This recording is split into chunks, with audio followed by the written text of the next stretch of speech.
Hello, and welcome to episode 2 of What If Civilization Started Over. If you didn't see the last one, go watch it, but this is what the map looks like after the last one, so with that, we're going to get right into it. And so, at the end of the last one, obviously, we saw a major war that saw Eritrea being destroyed and very greatly humbled. But in this episode, we're actually going to start with Egypt because they've kind of had had a bunch of like religious myths and stuff about what's at the end of the Nile for a while now. So yeah, they discover to the end of the Nile, and they also discover all of this desert because they wanted to also do that, I guess. Yeah, so in general, they discover a decent amount more land, and of course, they're gonna have to colonize it. So, I mean, they're not gonna have to, but okay. So this is the area that Egypt is colonized. Say a bunch of cities are going to pop up in Egypt, and obviously, incidentally, they're going to have explored, like, let's say, throughout the entire Sinai before they kind of get bored and go back. But Egypt is now probably the most populated country, but definitely not the most powerful. That would be between Ethiopia and Eritrea. Egypt is kind of still a new country in terms of this series. Yemen and Somalia got off to a bad start because Somalia expected when Yemen declared their independence from Eritrea that Yemen would join up with Somalia since it's mostly Somali people here. But instead, Yemen said no, and Somalia is angry about that. But Yemen has had a different culture for a while, so instead they're going to do some exploration, and so they get some more land and kind of just keep sending out explorers because they know for the long-term health of their country, the best thing they can do is just keep getting more land. So that's exactly what they do. So for now, they're going to look like this, and one more city has reached the quota, which is now 20,000 people to be considered a major city. They've gotten another city to 20,000 people. Somalia has gotten 2 more cities to that threshold. Eritrea got one more. And let's put a city where Cairo is, why not? Okay, they're going to start another campaign of exploring because they know that's how they get more powerful. So they're going to start exploring down this coast, and they eventually reach this area, which is part of Tanzania, and they kind of give up on trying to find any land. They know Egypt found like the Nile. They're expecting to find their own Nile, but they haven't. And the king of Ethiopia is spending a lot of money on this, and so eventually a king comes into power who's like, this is a waste of money. Let's focus on our own kingdom and just increasing our power in other ways instead of land. And they hope that that's going to work, so they end up building 3 more cities.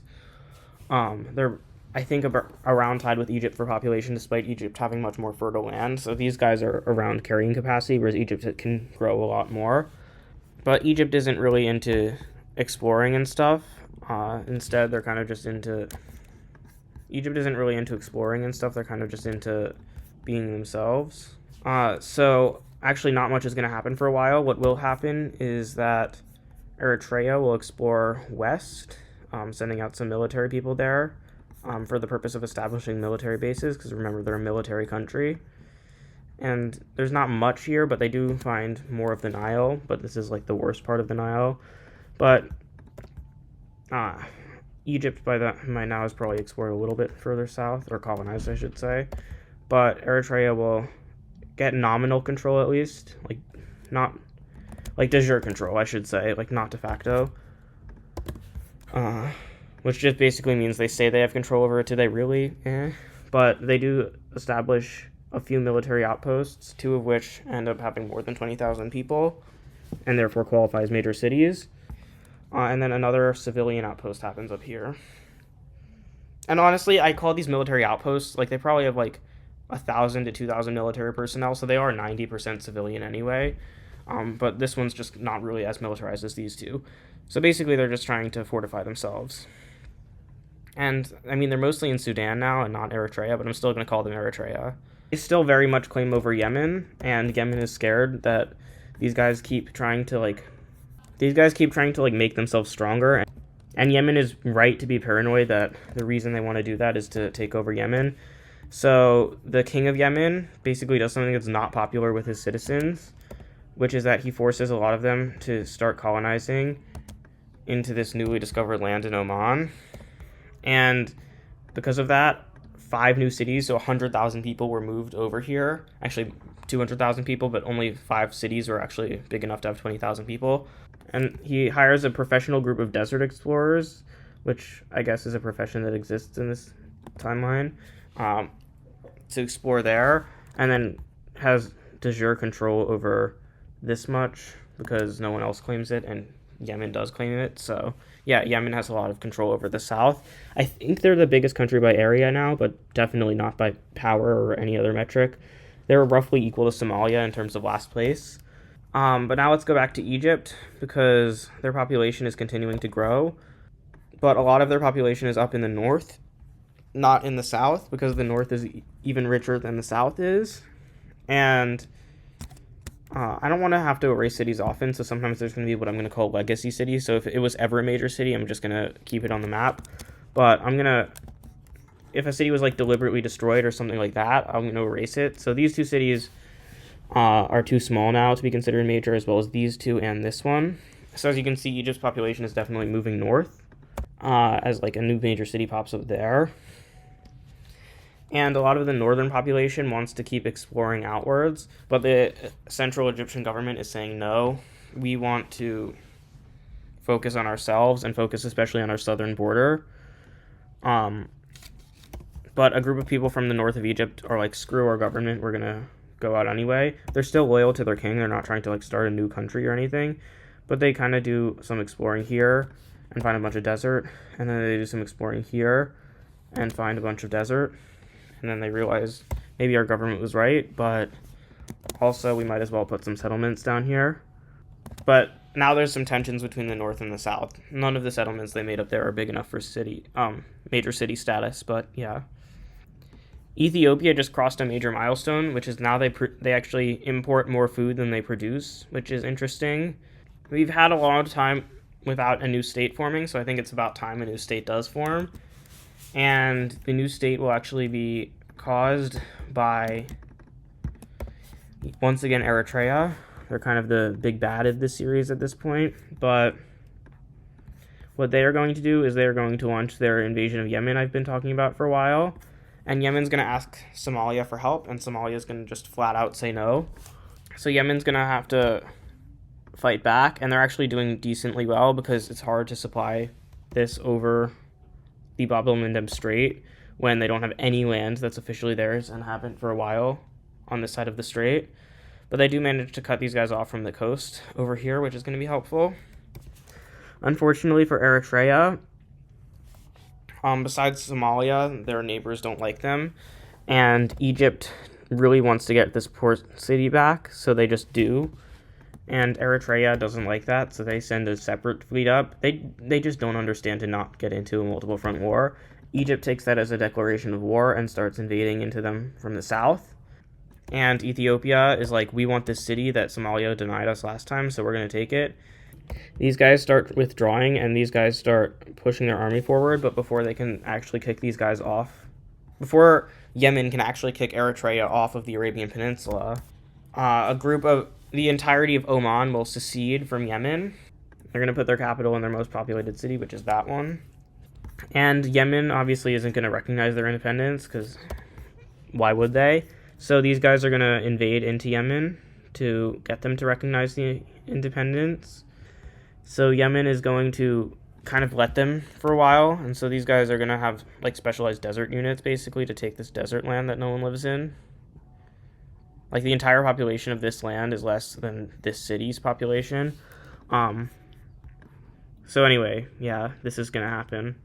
But Yemen will mostly push these guys out. Egypt will successfully push these guys here. These guys are getting, Eritrea is getting kind of pushed out. Ethiopia is pushing Eritrea. And eventually, Yemen and Eritrea both have other people they care about, so they make a deal. Eritrea will get this land that they're currently occupying, and Yemen won't try and take it back. But if Eritrea manages to win their war, they're going to help Yemen. And now Yemen is able to start fighting back against Oman, and Yemen, being the state that's actually existed for longer, is significantly better against Oman.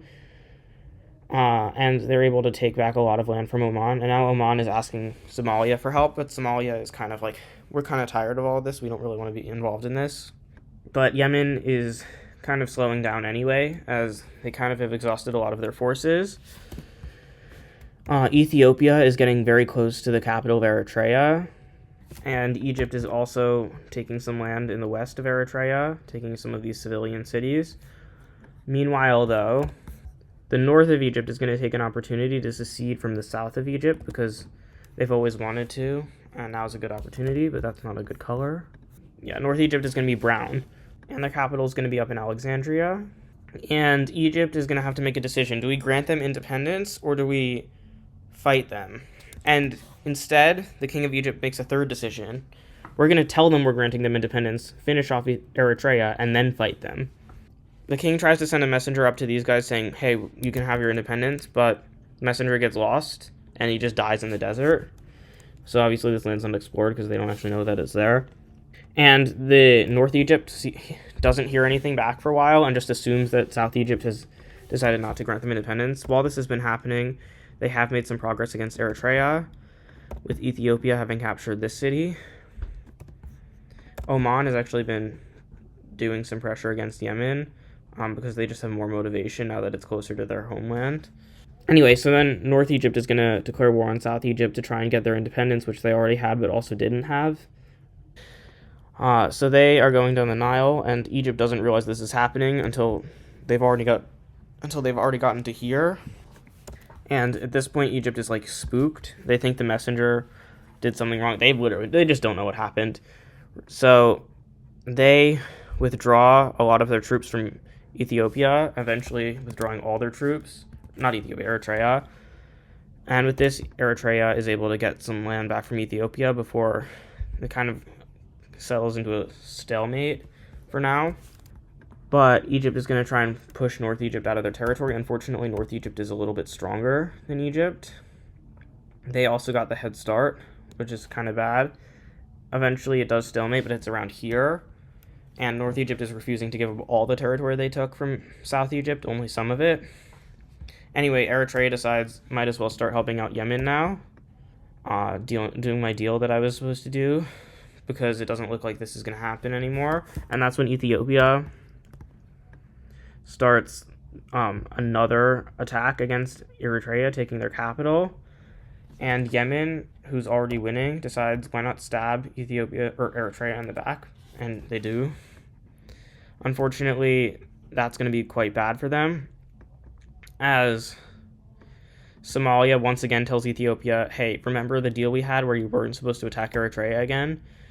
And the king of Ethiopia is kind of upset and kind of enraged, honestly, and just invades into Somalia. But Somalia is strong. They're not going to just take this lying down. And in fact, they're going to go on the offensive. They might have been prepared for this. And with this, Ethiopia is going to start retreating. And in fact, they're going to retreat all the way to here. And then Eritrea and Ethiopia are going to sign peace. Ethiopia and Somalia are going to sign peace.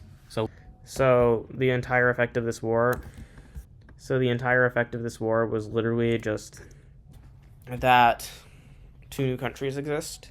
Okay, now that North Egypt has its independence, its main goal is to expand and explore as much as possible. So they and Yemen make an agreement to explore the rest of this coast, which they do. And they divide it up.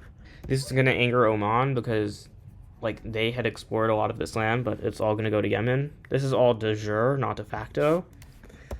But in trying to get some people out here, they incidentally discover a little bit more land.